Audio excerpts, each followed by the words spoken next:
welcome to day 2 of 12 days of DIY gift ideas. Today's gift idea is an ornament that could also double as just a Christmas decoration or a lantern.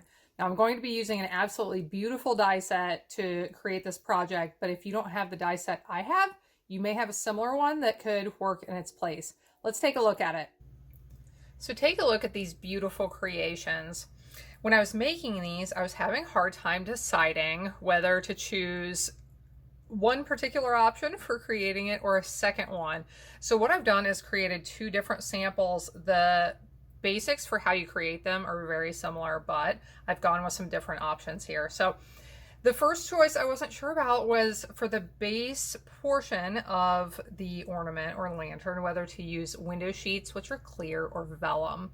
So on the ornament here, the Joy ornament, you can see that I use window sheets, which are clear, and then on the other one, I used vellum.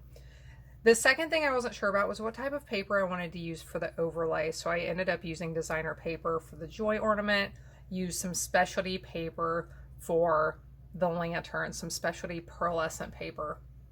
The third thing I wasn't sure about was whether to make the base of it, the very bottom part when it's sitting up or hanging up, whether to make it rounded or square. So on the ornament, I created it rounded. On the one that looks more like a lantern, I created it square. Now, you can create ornaments with a square base. You can create a lantern with a rounded base. They do set up nicely, even if you set them on that rounded base. And my last decision that I wasn't sure about was whether to turn them into ornaments or leave them without a hanger and to just use them as a decoration or a lantern. So you can see how I have done one of each with that. So let's get into how to make these, and we'll start with the products I used. This is such a beautiful die set. It's called Delicate Baubles, and it works really well for these projects because it has the large piece for the background and then the detailed dies to create those beautiful overlays. It also has this larger one that comes as a part of it that would work really well for an ornament. It would work for a lantern if you create a larger square base to sit on it, but this larger ornament has one overlay that looks like a tree and one that says merry and bright, and they're both just beautiful. Now this does have a coordinating stamp set. I thought I would show you right here. I will have links to all the products in the video description below if you want to take a look at those. Here is one other card I have created with this set that I absolutely loved how it turned out, and I'll link you to a video here to show exactly how I made this. I made it using a really neat technique with press and seal like you use in your kitchen to store your leftover food. So I'll link you to that if you want to take a look. So let's take a look at what we need to create one of these. And in this video, we will be creating the one with the vellum that looks more like a lantern, but I'll show you what to do if you want to create an ornament instead and have that rounded bottom. So what we need for this one, we need 2 of the base pieces cut out of vellum. We need 2 of the overlay pieces cut out of the paper of our choice. And I use this pearlescent specialty paper. Now, I said I had a hard time deciding what type of paper to use on the top. Now, if I were going to make more of these, I plan to use more of solid color papers. This one got a little bit busy for me with the designer paper, but of course this is your preference and what you would like to go with. What I decided was that my choice for making more would to be use vellum as the base and some kind of specialty paper as an overlay, like a foil paper or a glitter paper or like this pearlescent paper, which I absolutely love. Then we also need the piece for the base. If we're creating the square base, we need a piece that measures 2.5 by 4.5. We are going to score this way at 1 inch and 3.5 inches. And then on the short side, you will score at 1/2 inch and 2 inches.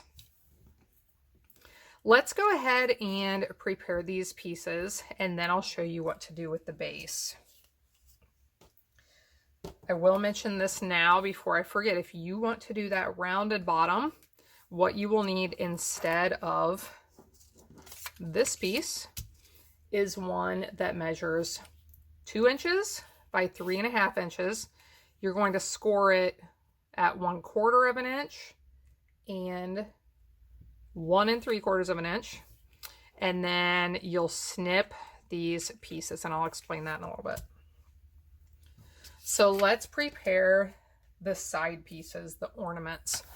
And you can attach these to that background piece however you like, but I'm going to show you a trick that I've shown before. This will not be new for many of you, but it is very handy. So if you haven't seen it, this is kind of life-changing. So I put some glue, some of our multi-purpose glue, on my silicone craft mat. I'm going to link you to a video for this because it is an amazing tool. It's very inexpensive and you can use it for so many things. So I'm going to lay it on here. I'm going to hold it down with my hand and be very careful not to let it shift. As soon as I let this shift, I'm going to end up with glue on the front side of it as well. So I covered most of the back with glue. It does not have to be 100% by any means. I'm going to lay it on here carefully and press down. And this is just so easy. So after, I'm going to get a little bit more glue there. After I'm done with this, I can either go run it under the sink right away and clean it off, or I can let it dry and then I can just ball up all of that dried glue with my hands just by running my hands over it. And I have more information in that video I linked to, of course, all about this mat. So when I'm laying this on, the first place I like to line it up is up here at the very top. And then the rest of it seems to fit in place pretty well.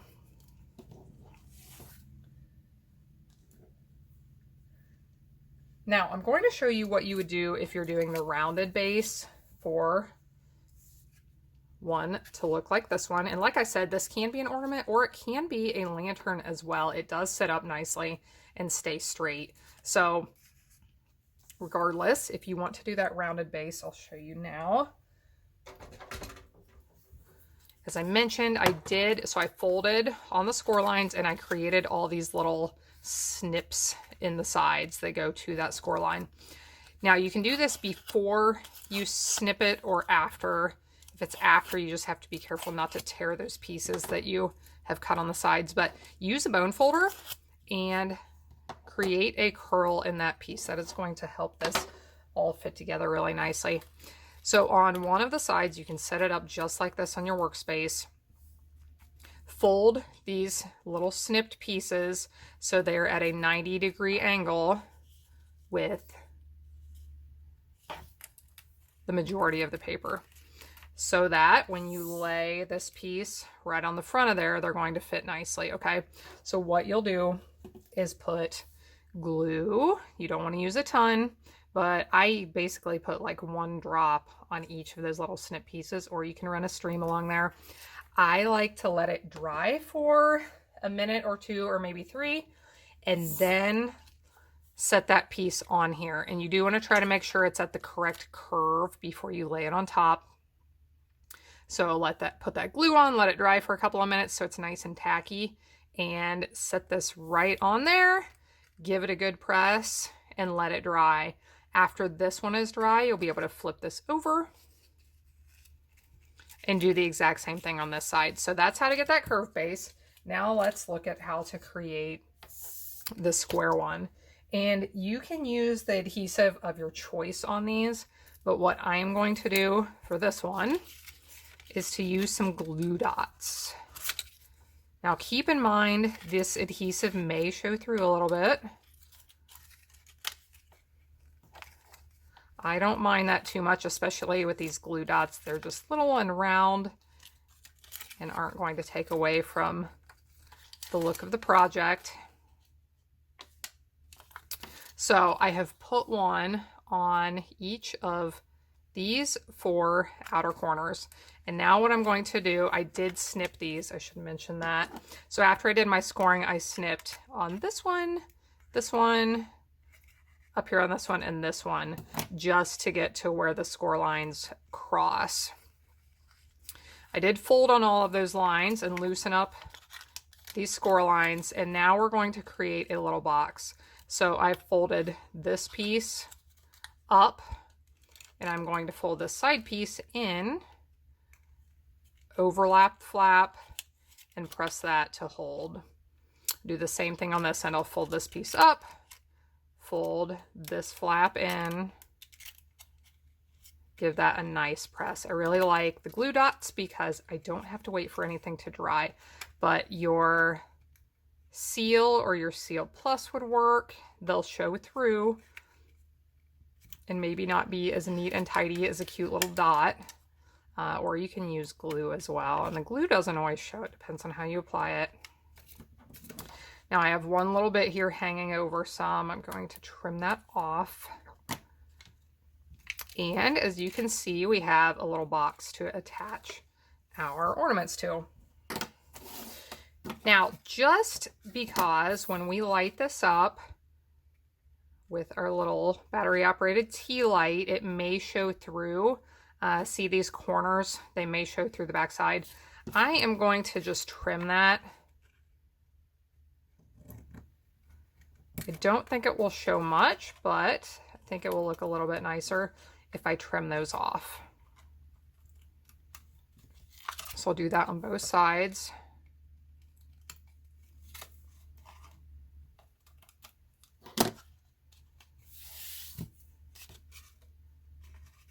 Now we are ready to attach these.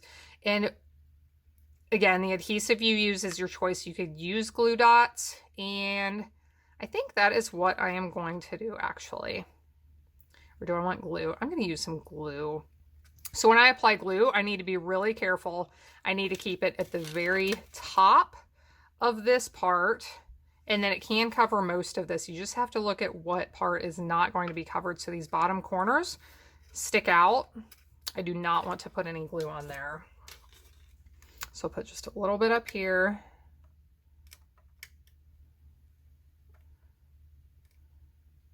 A little bit up here. And then across this, I can cover most of it.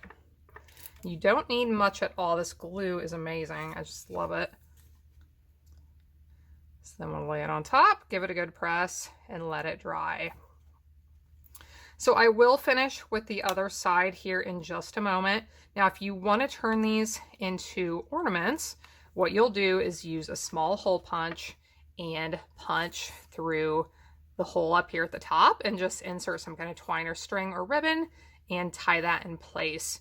So when you're done, of course, you can insert the battery operated tea light. It makes a beautiful ornament, a beautiful lantern, a nice decoration, and a nice gift for this holiday season.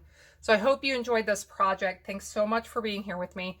If you want to take a look at any of the products I use, you can find links in the video description below. You can also find a link to my blog with more information on this project and hundreds of other projects as well.